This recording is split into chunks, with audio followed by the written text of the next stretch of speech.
Hello viewers, আসসালামু আলাইকুম। আপনারা সবাই কেমন আছেন? আশা করি যে যেখান থেকে ভিডিওটি দেখছেন ভালো আছেন এবং সুস্থ আছেন। আজ আমি আপনাদের জন্য নিয়ে এসেছি পুষ্টিগুণে ভরা মসুর ডাল দিয়ে কচু শাক রান্না।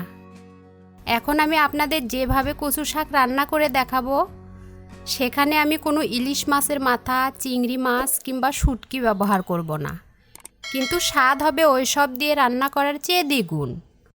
তাহলে চলুন এবার রেসিপিটি শিখে নেওয়া যাক।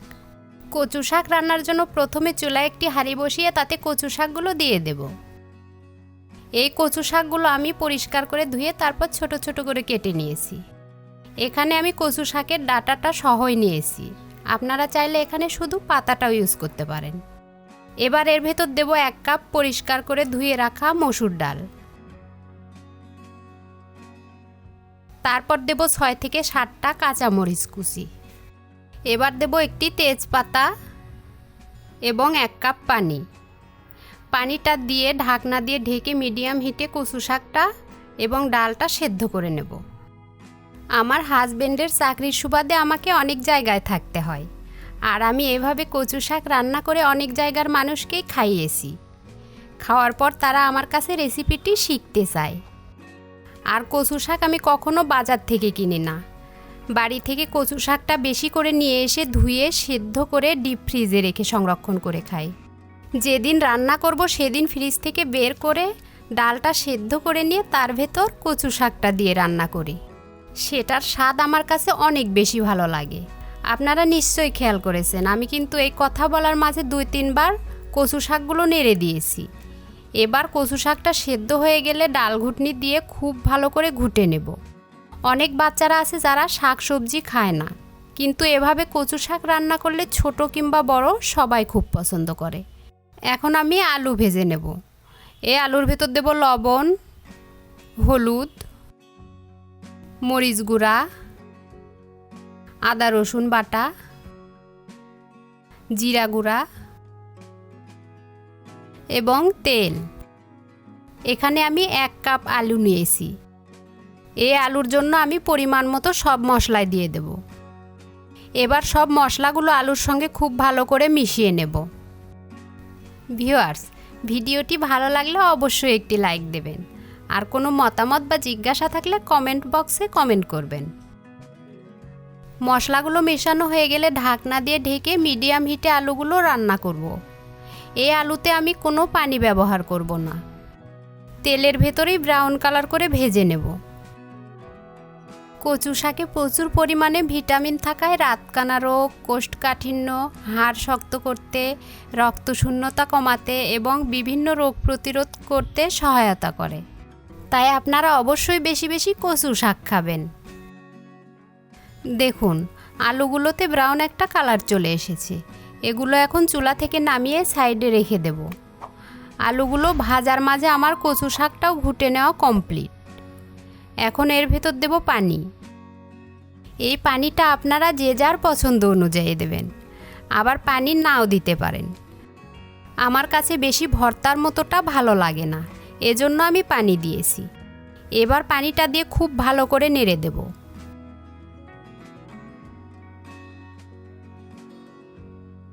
নাড়াটা কমপ্লিট হলে এর ভেতর দেব 1 চামচ লবণ, 1 চামচ হলুদ গুঁড়া, 1 চামচ জিরা গুঁড়া, 1 চামচ ধনিয়া গুঁড়া, 1 চামচ আদা রসুন বাটা।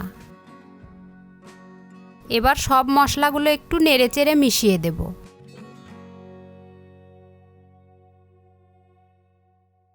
এবার এর ভেতর দেব 3 টুকরা দারচিনি এবং 2টো এলাচ। এখন আমি আবারও একটু নেড়ে দেব। এখন এর ভেতর দেব ভেজে রাখা আলুগুলো।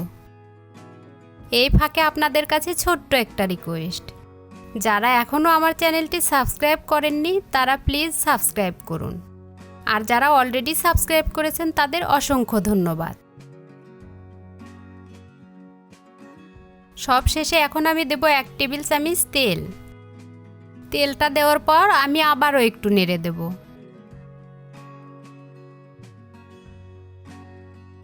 তারপর ঢেকে দিয়ে বলক না আসা পর্যন্ত রান্না করব।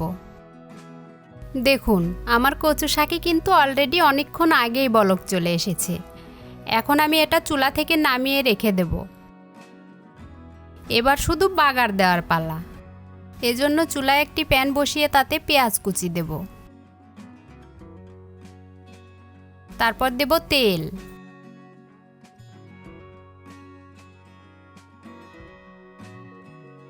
এখন কিছুক্ষণ ভেজে নেব।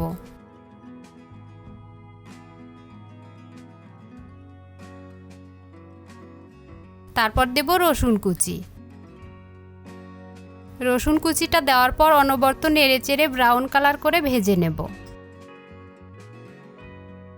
তারপর যখন ব্রাউন কালারটা চলে আসবে তখন এর ভেতর দেব 5 ফোড়ন। এই 5 ফোড়নটা দিয়ে আমি বেশিক্ষণ ভাজবো না, একটু নেড়েচেড়ে দিয়ে তারপর এর ভেতর কচু শাকটা ঢেলে দিয়ে সঙ্গে সঙ্গে ঢেকে দেব। তারপর চুলাটা বন্ধ করে 5 মিনিট ঢাকা অবস্থায় রেখে দেব, যেন বাগারের স্মেলটা কচু শাকে ছড়িয়ে যায়। 5 মিনিট পর কচু শাকটা খুব ভালো করে নেড়েচেড়ে দেব, যেন বাগারের যে উপকরণগুলো সেগুলো কচু শাকে মিশে যায়।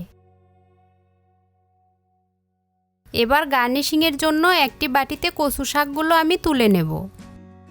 এইভাবে কচু শাক রান্না করলে কিন্তু ভাত ছাড়াও খালি মুখে খেতে অনেক মজা লাগে। সেটা আপনারা একবার রান্না না করে খেলে বুঝতে পারবেন না। ব্যাস তৈরি হয়ে গেল আমার মজাদার কচু শাক রান্না। আমার এতটাই পছন্দের খাবার যে আমার আর তর সইছে না। আর আমার ছেলেমেয়েরা তো যেদিন কচু শাক রান্না করি সেদিন ওদের ভাত খাওয়াতে কোনো ঝামেলাই পোহাতে হয় না। আমার এই রেসিপিটি দেখে অন্তত একবার হলেও বাসায় কচু শাক রান্না করে খেয়ে দেখতে পারেন। আশা করি ফ্যামিলির সবাই খুব পছন্দ করবে। আজ তাহলে এখানেই বিদায় নিচ্ছি। আল্লাহ হাফেজ।